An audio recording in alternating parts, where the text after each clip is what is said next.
Pantry chaos unleashed.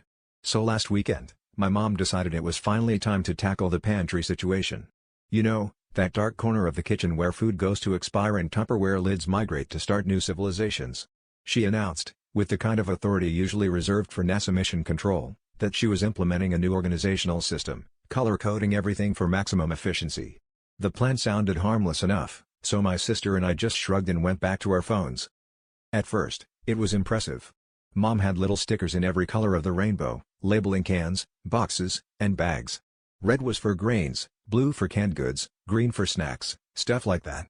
But about an hour in, she started muttering to herself about the limitations of the visible spectrum and the tyranny of primary colors.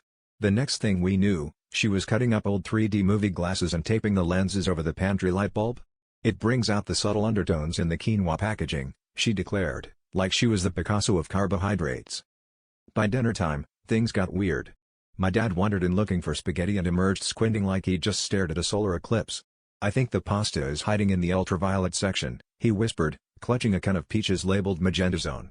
My sister went in to find some rice and came out with a bag of flour, a box of raisins, and a deep existential dread she couldn't quite explain. Meanwhile, Mom stood guard at the pantry door with a chart that looked suspiciously like a mood ring instruction manual, insisting we embrace the system. The final straw was when I tried to make mac and cheese and realized the cheese packet was only visible under the red lens, but the macaroni itself only showed up in blue.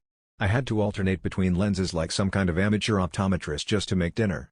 At that point, my dad sighed and said, "Well, at least it explains why I can't find the time, apparently it's lost in another dimension."